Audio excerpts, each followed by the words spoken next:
A forum on housing was held at the Kilburn Meeting Room at the Manchester Town Hall on Wednesday, October 26th, which brought together state and local officials, along with a full house of local residents, to discuss one of the state's long-recognized pressing needs, the lack of affordable or workforce housing. It's a problem not confined to Manchester or Bennington County or Vermont. Across the nation, housing availability and affordability are concerns. The forum was organized by Representatives Kathleen James and Seth Bongartz and Manchester Planning Commission Chairman Phil Peterson, who spoke at the outset of the 2-hour-long forum. Over the past few years, the legislature has made historic investments in housing. Since 2020, thanks to federal aid, we've invested more than $340 million into affordable housing and shelter space, enough to create more than 4,000 units over the next few years. But none of this is enough, and we all know that. And none of this offers a quick fix. So that's why we're here tonight, and it's why we invited housing leaders from the state of Vermont and from our own town government to be here with us. The goal for this event is for all of us to learn together about the housing challenges that face our town and about ways that we can work together to turn it around. Kathleen and I hosted our statewide housing summit last fall in Arlington. We wanted to focus on the big picture and big picture solutions. Tonight we want to bring to you context for helping all of us in this community understand both state housing policy goals and help us think through what we want to achieve in Manchester. We want to focus tonight and in long term on how we capitalize on the opportunities in front of us and actually get housing built in Manchester. There are multiple factors in play which have contributed to the housing crunch. Snarled supply chains growing out of the COVID pandemic, a shortage of skilled workers in the construction trades, along with occasional local zoning and state permitting rules, have also played roles. The state's housing commissioner, Josh Hanford, and Seth Leonard, the Vermont Housing Finance Agency's managing director of community development, gave overviews from the state's perspective. We're almost losing as many housing units as we've been building in the last decade through conversion and deterioration. The next slide is really showing that. We have a lot of old housing stock. Most of our housing was built before 1939. We had a bump there in the 70s and 80s. And so part of that is think about the housing that was built in those early years. It was largely large single-family homes for large families. A lot has changed, the demographics have changed, and we really haven't modernized our housing stock and really built for the future. Next slide. And it's really a lot about household growth, not so much that Vermont's population has rapidly expanded and we have tens of thousands of new people. It's we have more households, smaller households, 1, 2 person households. And so with modest population growth, the household increase has been pretty dramatic in many counties. And so that is further challenging our housing supply. But it's why are we missing this middle of Vermont? That's those cost dynamics right now, right? And that's where you do have cases where communities are really struggling to attract a developer, even if they've got a really good opportunity.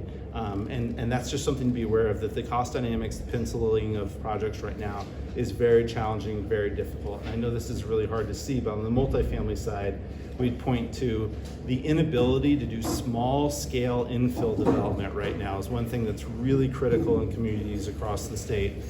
Because a 46 unit large project for Vermont, 46 units is big.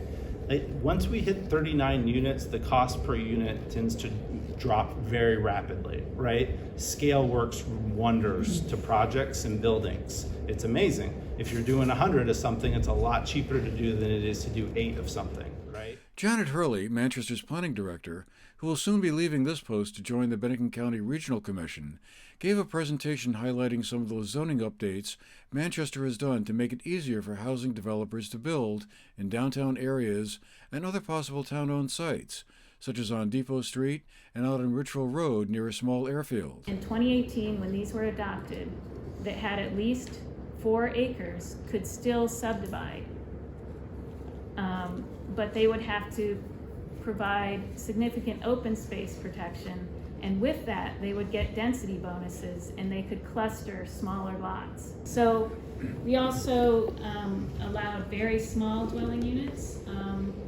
in this new zoning. We provided for height bonuses for underbuilding parking and for workforce housing.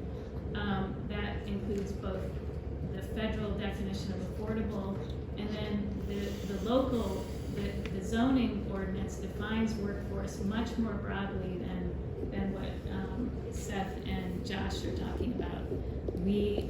Our ordinance defines workforce as housing meant for households that make up to 250% of area median income. And that's because we recognize locally that we have a much broader missing middle than the 120. Towards the end of the forum, Select Board member Heidi Chamberlain announced the town was forming a special task force to study the local housing issue. Once formed, it will hold public meetings on possible solutions to housing shortages and pass those along to the town's Planning Commission and Select Board. The forum concluded with questions from the audience. My personal experience is that in the last 3 years, I have worked at 3 different jobs in Vermont that have provided housing, 2 farms and 1 resort. And my question for the panel is this a good idea? That is a great question. I'm sorry, what did you say? Is employer-owned housing a good idea? I'm happy to give our general perspective on it, which is there are specific cases and specific employers that we aren't equipped to analyze the situation.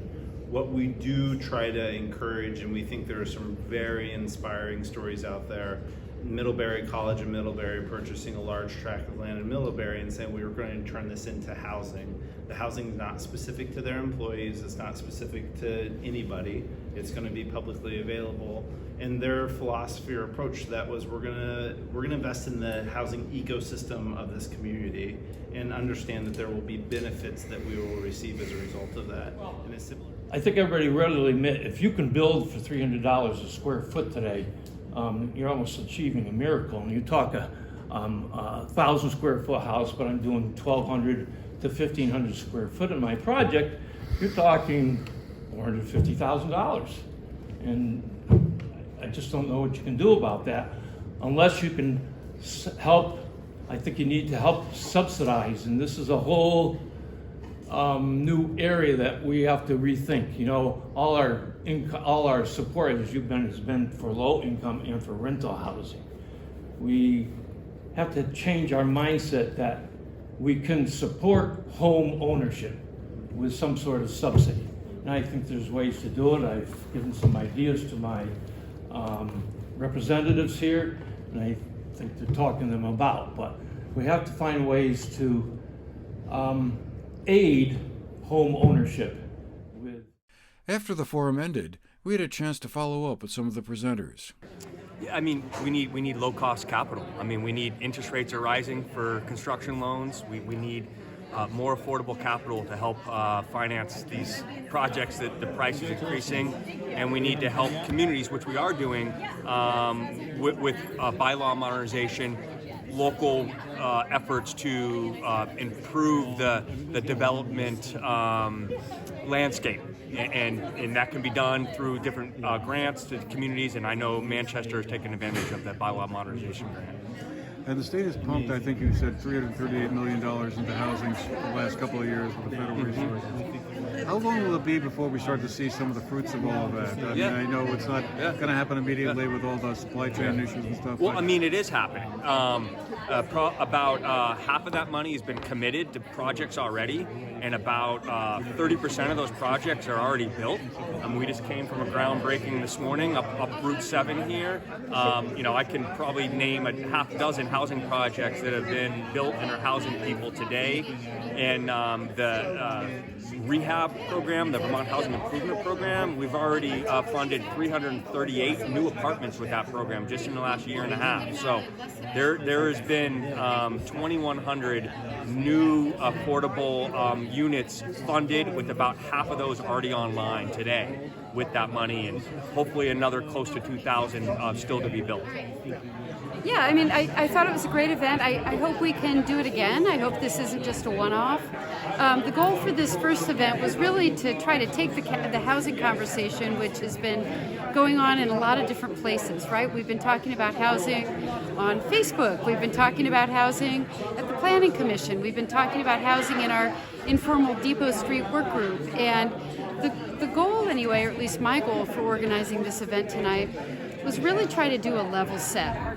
So, to bring everybody who cares about housing in our community up to speed on what the situation is statewide, what programs there are available to help, where things stand in Manchester, get everybody operating from the same set of fact and figures, and then figure out what's next. And so I'm really excited about the announcement of the new housing task force. It's going to be more of a formal body that reports to the Planning Commission with open meetings. I think it's a great way to turn the housing conversation in Manchester into some really concrete housing action. So what we need to do is we need to keep working, because as all of these panelists pointed out, the market does not bear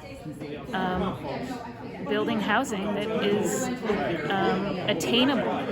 I'm not going to use affordable because it gets confused with the federal definition of, subsidized and all that, but that is attainable to people in the communities in which it's built.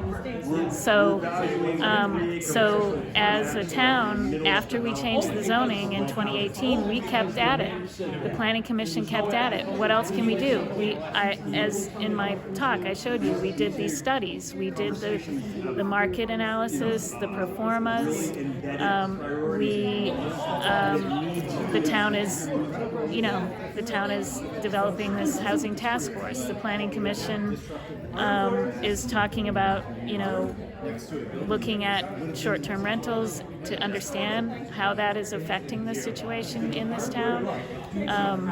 There is no singular thing. We did the biggest thing that we could do, which is to change our zoning. I worked with Seth Bongards, and as in his capacity at the legislature, to pass new legislation about that statewide designation program, because that offers really important incentives for housing developments.